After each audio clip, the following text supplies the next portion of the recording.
Myriam Elangouche est allée rencontrer Léa, 27 ans. C'est la seule écrivaine publique spécialisée dans le couple en France.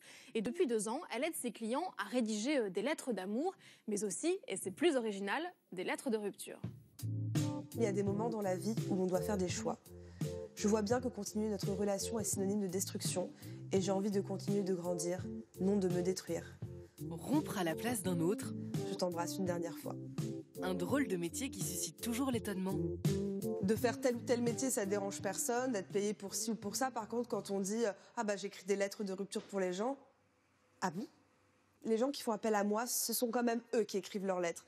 Donc moi je suis, on va dire, la petite main derrière qui les aide à mettre en forme, mais c'est eux qui prennent la décision et c'est eux qui ont ces sentiments-là et qui les expriment. Léa a une technique. Vivre la rupture comme si c'était la sienne. 9 lettres sur 10, je suis littéralement en train de pleurer devant mon écran, mais littéralement. Je me sens profondément triste, vraiment comme si j'étais la personne qui l'a commandée. Et pour commander une lettre, rien de plus simple. Il faut se rendre sur son site internet et remplir un formulaire. Il vous en coûtera 39 €.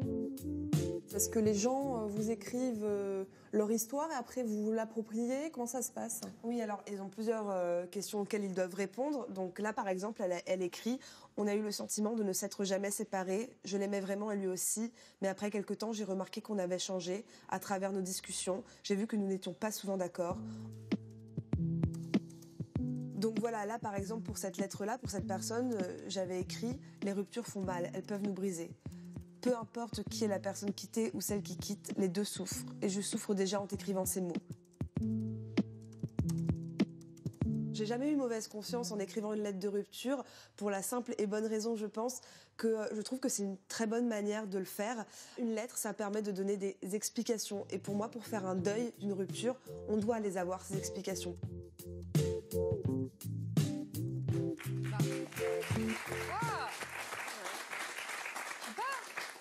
Payé pour qu'on vous rédige une lettre de rupture. Qu'est-ce que vous en pensez, André? Vous l'avez trouvé pas si mal, cette lettre? Moi, je trouve ça génial, surtout qu'elle le formule bien. Et ce qui est beau quand elle dit, voilà, la rupture, ça fait mal et je souffre déjà, c'est que du coup, quand l'autre lit ça en face, on se sent finalement partager la même souffrance. Non, non. Moi, quand tu lis ça, tu te dis, pauvre conne, t'as qu'à pas me quitter. Bon, bah, d'accord, ok, c'est cash. Mais la technique, mais c'est plus la technique de demander à quelqu'un d'écrire une lettre de rupture. Est-ce qu'on va mal vivre sa rupture? Il faut la vivre à 100%, il faut la gérer de A à Z seule. C'est bizarre de demander à un tiers qui ne connaît pas votre relation. On va voir. C'est mettre des mots. Il y a des personnes qui ont vraiment des difficultés à exprimer leurs émotions. Et là, à la limite, ils peuvent écrire de façon très, très synthétique. Et puis, il y a quelqu'un qui va mettre ça pour que ça puisse être accueilli le plus positivement possible. Caroline, moi, je suis assez d'accord avec ce que dit Alexandra. C'est-à-dire que quelquefois, on risque d'être très maladroit parce qu'on va y aller, parce qu'on ne va pas vouloir se dévoiler.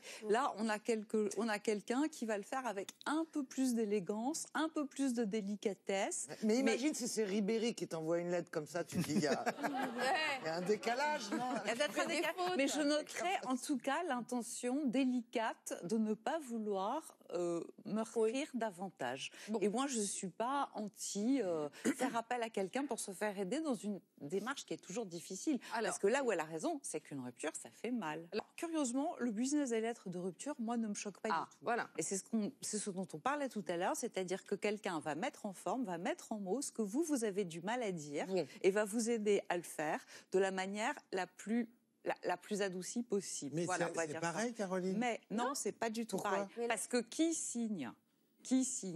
C'est l'histoire. L'histoire, elle est totalement personnelle. Chaque personne est unique, chaque personne est singulière. Donc, c'est celui qui va signer, c'est son histoire, ce sont ses affects qui sont retranscrits. Peut-être pas avec ses mots, mais en tout cas avec des mots qu'il choisit aussi. Parce que si la lettre ne lui plaît pas, certainement, il peut la refuser. Oui. Les mots, c'est pas très grave. Ce qui compte, c'est la signature. Maintenant, quant à la bonne façon de rompre, on va pas se leurrer. Une rupture, c'est atroce.